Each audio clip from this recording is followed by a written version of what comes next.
राहुल। जय हिंद दोस्तों, मैं अरमान साबरी। उत्तर पूर्वी दिल्ली के अब शुरू हुए हैं आपकी जिम्मेदारी संभालने के लिए। जी हाँ, आपको बता दूं, राहुल अलवल नॉर्थ ईस्ट दिल्ली के डीसीपी, क्योंकि आने वाली ईद उल अजहा यानी जिसको कहा जाता है बकरा ईद की तैयारियां किस तरह से की गई हैं और क्या कुछ इंतजामात किए गए हैं आप लोगों के लिए, उत्तर पूर्वी जिले के रहने वाले निवासियों के लिए, नमाज से लेकर के कुर्बानी तक, और क्या कुछ राहुल अलवल ने आते ही कई केसों को सुलझाना शुरू किया और फिर आते ही मुआयना शुरू किया, और अब क्या मैसेज और क्या संदेश है उत्तर पूर्वी जिले वालों के लिए। सर, आपका बहुत बहुत पहली बार स्वागत हिंदुस्तान हमेशा न्यूज़ के चैनल पर करता हूँ। शुक्रिया, बहुत शुक्रिया। क्या कुछ तैयारियां आपने की हैं उत्तर पूर्वी जिले वालों के लिए और क्या संदेश आपका ईद के मौके पर? ईद में हमारी जो बेसिक रिक्वायरमेंट है कि हमारे पुलिस तैनात हो, उनकी प्रॉपर ब्रीफिंग हो, तो हमने एक डिटेल अरेंजमेंट भी दिए हैं। 1100 से ज़्यादा लोगों को हमारी पुलिस लोगों का हमारा अरेंजमेंट है। हमारे अरेंजमेंट आज शाम से ही चालू हो जाएगी और हम यह डिफरेंट बाइक पेट्रोलिंग भी करेंगे आज शाम को, और रात पर पूरी रहेगी, और सुबह 5 बजे से लेके एक बड़ी तौर पे एक अरेंजमेंट सभी आप स्टाफ दिखेंगे। उसमें हमने 55 पिकेट्स और अन्य बाइकर्स और सभी को एक 122 बाइक्स एंड ऑल अदर, हमने बहुत ही बड़े अरेंजमेंट में हमने इसका प्लान किया है। उसके अलावा हमने हर एक मस्जिद को हमने आइडेंटिफाई किया है। उसमें जो मेजर और सेंसिटिव मस्जिद को हमने आइडेंटिफाई करके उसमें ज़्यादा से ज़्यादा हमने उस पर तैनात करने का प्लान किया है, और इसमें ईदगाह भी है। इसके अलावा हमारे यहाँ आउटसाइड फोर्स भी है जो 23 कंपनीज का है, और ये भी देखा गया है कि हमारे जो डिफरेंट आरएस पार्टीज हो जाएं या वज्रा व्हीकल और अन्य जो हमारे जो लॉ एंड ऑर्डर चीज़ में यूज़ होती हैं, सभी हम डिप्लॉय करके उनका यूज़ करें। ये तो हो गई लॉ एंड ऑर्डर की तरफ से। इसके अलावा भी अमन शांति बरकरार रखने के लिए हमारे जो एसीपी साहिबान और एसएचओ साहिबान ने पिछले हफ्ते 2 हफ्ते में सभी अमन कमेटी के मेंबर्स हो गए, और उनके एरिया में जो बड़े जो कम्युनिटी लीडर्स हैं उन सभी को हमने इनवाइट करके उनके साथ चाय पी के हमने अमन शांति की जो पैगाम है हमने उनके पास पहुंचाई है। और हमें रिक्वेस्ट यही रखा है कि ये जो बकरीद आने वाली बकरीद है वो अमन और शांति से बरकरार रखे, और हर जो भी मनाएगा और जो अन्य लोग भी होंगे उनके दिलों में ये एक अच्छी ईद की तरह अपने यादगार में रह जाए। सर, जैसे बकरा ईद अच्छी तरह से बनानी चाहिए, पर्व है, पर्व की तरह बनाना चाहिए, हो चाहे कोई भी। क्या इसका एक संदेश, जैसे मैं कहूँ कि जिस वक्त में कुर्बानी लोग कुर्बानी देते हैं, क्या उस वक्त में कोई सोशल मीडिया के लिए वीडियो तैयार कर लेते हैं? क्या कुछ आपकी साइबर क्राइम ने क्या कुछ इंतजामात किए हैं उन लोगों के लिए? हमारे यहाँ साइबर क्राइम का एक डेडिकेटेड टीम है जो सोशल मीडिया मॉनिटरिंग करेगी। आपको पता ही है ये वाले जो कुर्बानी है it's a very private affair, एक रिलीजियस अफेयर है, वो ओपनली करनी नहीं चाहिए। और इवन दिल्ली गवर्नमेंट की ये बहुत रिसेंट इंस्ट्रक्शंस भी आई हैं, तो हमारे तरफ से भी हमारे सोशल मीडिया सेंटर में they will be monitoring completely, 24 hours का मॉनिटरिंग है। उसके अलावा फेक न्यूज़ और अन्य इलीगल एक्टिविटीज़ का भी ये उसका मॉनिटर करेंगे। उसके ऊपर मॉनिटर करते ही ये हमारे कंट्रोल रूम को बताएंगे और इमीडिएट एक्शन इसके ऊपर लिया जाएगा। हम सोशल मीडिया वालों से भी कंपनीज के भी हम लोग इन टच में हैं, तो उनका फर्दर इंफॉर्मेशन हमें मिल जाएगा।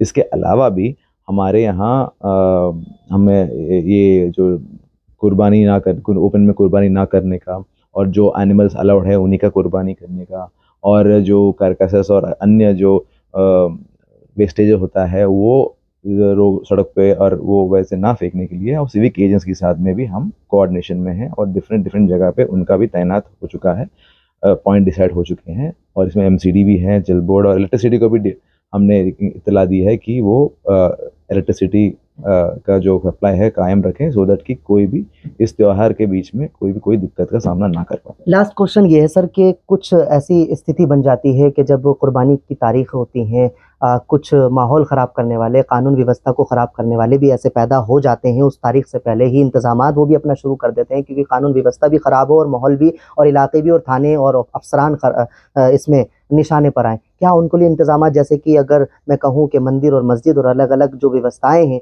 उन जगह पर अवशेष जो पहुँचा दिए जाते हैं या पहुँच जाते हैं, अगर वो ऐसे किसी व्यक्ति को नज़र आ जाए, क्या वो पुलिस का इंतज़ार करे या फिर वो क्या करे उस सिचुएशन में? फर्स्ट ऑफ ऑल हमारे तरफ से हमने क्या किया, जो भी हमारे अभी जो पेट्रोलिंग भी चल रही है और हर जगह जगह हम मस्जिद मंदिरों के हम जो उनको मिल रहे हैं, लोगों से मिल रहे हैं, हमारा निगरानी भी यही है कि उधर कोई भी अवैध सामान या फिर जो भी हम यूज़ कर सकते हैं एंटी राइट के हिसाब से या फिर कोई अन्य अवैध काम के लिए, उनका हम सूचना रखें और इमीडिएटली उनका निकालें उधर से, और जो लोग उस काम के लिए कर रहे हैं उनके ऊपर एक्शन लें।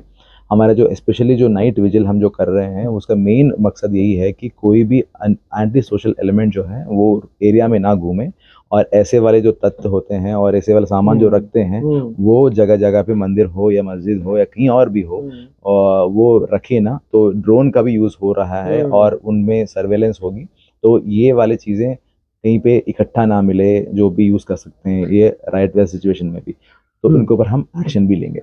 ड्रोन की निगरानी में, पुलिस की निगरानी में लॉ एंड ऑर्डर की पूरी तैयारी है ऐसे लोगों को दबोचने के लिए। सेकंड ये है कि अगर वहाँ कुछ जानवर होते हैं, जैसे मैं कहूँ डॉग्स वगैरह होते हैं, इनके थ्रू भी अगर ऐसी जगह पर ये अवशेष पहुँच जाते हैं, क्या अगर वो पब्लिक को कुछ नज़र आ जाए, चाहे वो किसी भी धर्म का ताल्लुक़ रखने वाला हो, क्या वो पुलिस का इंतज़ार करे या वो कंट्रोल रूम को कॉल करे या अपनी तरफ से भी उस चीज़ को हटा दे ताकि विवाद ना बढ़े? इसके लिए मैसेज। इसलिए भी हमने अभी 2 दिन पहले हमने एक बड़ी मीटिंग चलाई थी यहाँ पे हमारे टीसीपी ऑफिस में ही, जिसमें जॉइंट सीपी साहब भी आए थे। हमारा ये रिक्वेस्ट है कि एक जागरूक नागरिक आप खुद इसके ऊपर एक्शन भी ले सकते हैं, क्योंकि साफ सफाई और हमारे जो आंगन और जो परिसर और कम्युनिटी है उनका ख्याल रखना हम सभी का रिस्पॉन्सिबिलिटी है। आपके तरफ से भी हो, अगर आपको लगता है कि आप नहीं कर सकते हो, आप हमारी सहायता चाहते हो, तो 100 नंबर है और 112 भी है, आप तुरंत आप इसका इन्फॉर्मेशन दे दीजिए। देखो हम हमारा लॉ एंड ऑर्डर का रिस्पॉन्सिबिलिटी रखते ही हैं, लेकिन एट द सेम टाइम हम ये भी देखते हैं कि कोई भी छोटी छोटी चीज़ जो है, जो हम अपने तौर से अगर हम उसका एक कदम एक्स्ट्रा करके हम उसका सफाई कर लें, पुलिस भी आगे रह के वो सफाई भी करती है, कोऑपरेट भी करती है। तो इसलिए हमने हमारे लड़कों के लिए भी हमने ग्लव्स और अन्य चीज़ें भी दिए हैं, मास्क और बैग्स भी दिए हैं, जिस वजह से वो अगर उनको लगता है कि एमसीडी में आने में और जल बोर्ड आने में, सफाई करने में टाइम लग जाएगा, तो कोई भी किसी को दिक्कत ना आए, उसमें एक्शन तुरंत लें, वो हमारे तरफ से भी करेंगे। लेकिन मैं ये सोचता हूँ कि ये त्यौहार हम सबका है, किसी एक का नहीं है, और हम इस सभी एक्टिविटीज़ में पार्टिसिपेट करें और हमारा एरिया मान के इसमें हम अपना सहयोग और गंदगी है तो साथ में मिलकर साफ करें। एग्जैक्टली। इंतजार किसी का ना करें। yes.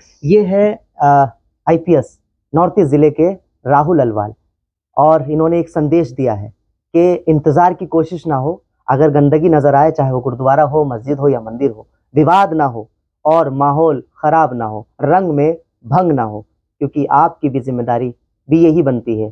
तो ये भी एक बहुत बड़ा संदेश और मैसेज होगा। आपको डीसीपी नॉर्थ ईस्ट की तरफ से ईद उल अजहा की बहुत बहुत मुबारक। हमारी तरफ से भी आपको बहुत पुरखुलूस मुबारक। बहुत बहुत शुक्रिया आप लोग हमारे साथ इस खास खबर के साथ जुड़े। Thank you very much.